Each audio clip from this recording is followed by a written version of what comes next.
નમસ્કાર દર્શક મિત્રો, એસડી ન્યૂઝ ગુજરાતી ચેનલ પર આપનું સ્વાગત છે અને હું આપની સાથે વૈશાલી પુબારુ.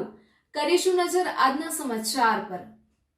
ભાવનગર ઝુંપડપટ્ટી વસાહત હિત રક્ષા સમિતિ ભાવનગર ઝુંપડપટ્ટી હિત રક્ષા સમિતિ દ્વારા ભાવનગર મહાનગરપાલિકાની સામનેઈ સભા મંગળવારના રોજ સભાના સમય દરમિયાન ઝુંપડપટ્ટીના પ્રતિનિધિ દ્વારા ધારણાનો કાર્યક્રમ યોજાયો.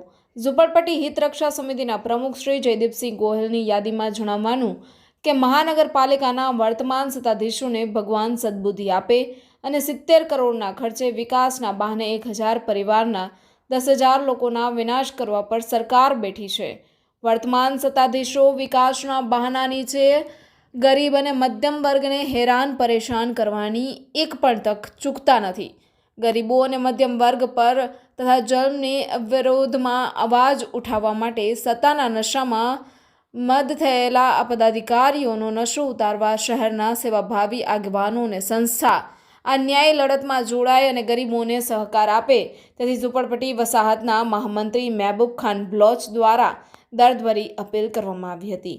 આ ધારણા પ્રદર્શનમાં બેઠેલા લોકો જ્યારે સૂત્રોચ્ચાર કરી રહ્યા હતા ત્યારે પોલીસ દ્વારા પણ ધરણા પ્રદર્શન પર બેઠેલા લોકોને ગિરફ્તાર કરવામાં આવ્યા. Reporter Anwar Laxmidhar, SD news Gujarati, Bhavnagar. Prakash Vaghani, પૂર્વ ભાવનગર સાહેબ કોંગ્રેસ. આજે આ ધરણા પ્રદર્શન કરવામાં આવ્યું એનું કારણ?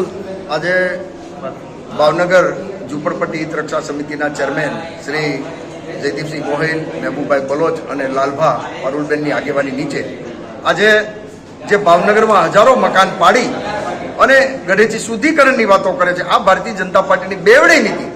ખાસ કરીને દિલ્હીમાં જ્યારે ચૂંટણી ચાલુ છે વિધાનસભાની, ત્યારે એના ચૂંટણી રંડેરામાં સ્પષ્ટપણે કીધું છે કે 1700 ઝુંપડપટ્ટી જે દિલ્હીમાં છે એને સરકારી વસાહત કરી અને એ લોકોને ઘરના મકાન આપી અને ઝુંપડપટ્ટીમાંથી એને સારા મકાનો આપશે. તો ભાવનગરમાં આ લોકોને કેમ નહીં?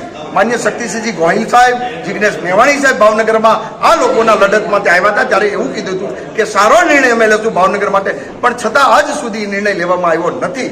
એટલા માટે ના છૂટકે આ સમિતિએ ધરણાનો કાર્યક્રમ રાખ્યો છે. નીચે પણ બેસવાની ના પાડે એટલા માટે ઉપર આવવું પડ્યું. તમારી માંગણી નહીં સ્વીકારતો આગળનું તમારું? આ તો ભાવનગરના પ્રજાજનો છે, શાંતિથી બેસે ત્યાં સુધી શાંતિથી બેસે અને જ્યારે હથિયારો લેશે ત્યારે તાકાત નથી આ શાસકો ભાવનગરમાં રહી શકે.